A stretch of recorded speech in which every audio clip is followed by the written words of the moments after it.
I knew my best friend was hiding something. I just never expected it to be my husband. The voicemail was only 7 seconds long. I hadn't even expected that this would happen to me. No greeting. No name. Just a woman whispering, "Check his laptop before Friday." Then the call ended. I replayed it 3 times, convinced it had to be a prank. My husband, Ethan, was out on a business trip, and I trusted him completely. We'd been married for 5 years. We had a home, a dog, and plans to start a family. Still, something about that voice wouldn't leave my mind. That night, I opened Ethan's laptop. At first, I thought there wouldn't be anything useful for me on this laptop, but then I decided to open it anyway. At first, everything looked normal. Work emails, travel receipts, family photos. Then I noticed a hidden folder labeled Old Taxes. It wasn't tax documents. It was hundreds of screenshots of conversations between Ethan and my best friend, Olivia. After seeing the screenshot, I felt as if the ground had slipped out from under my feet. The messages went back almost a year. They weren't just having an affair. They were making plans for a future together while pretending to support me through one of the hardest years of my life. My hands shook, but I refused to let emotion control me. Instead of confronting them, I started collecting evidence. I saved screenshots, copied financial records, and quietly spoke with an attorney. Every screenshot felt like reopening the wound, but I knew future me would need this evidence more than present me wanted to see it. Since most of our savings came from my inheritance, I wanted to make sure everything was handled legally. For 2 weeks, I acted like nothing had changed. Olivia still came over for coffee. I was getting angry with Olivia, the very person with whom I used to share everything, was the one deceiving me.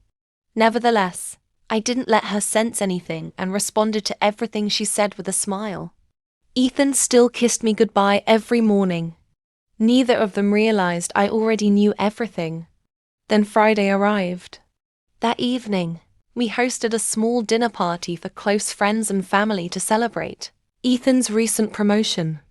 On the day of the party, I got ready with great care, so that no one would suspect anything. My hands were trembling constantly. I reassured myself and then welcomed all the guests. Halfway through dinner, I stood up. "I have a surprise," I said with a smile. Everyone looked excited.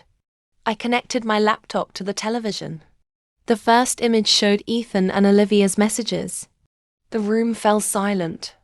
The next slide displayed hotel reservations made during Ethan's business trips.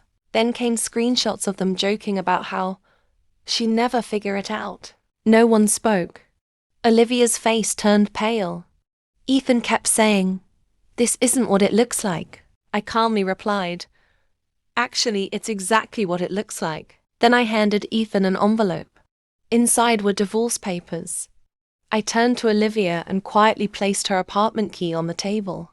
"I know you've been staying there together," I said.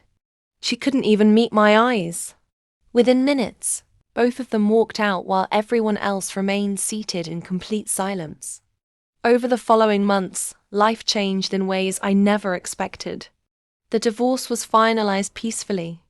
I sold the house, moved closer to my family, and started my own interior design business.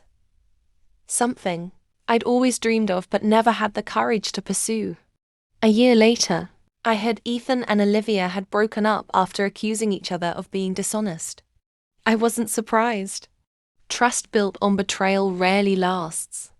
People often ask if exposing them was my revenge. It wasn't. The real revenge was rebuilding a life where I no longer had to question my value or live with someone who never appreciated it. Sometimes, walking away with your dignity is the strongest ending of all. None of this was easy. I simply gathered the courage and kept moving forward.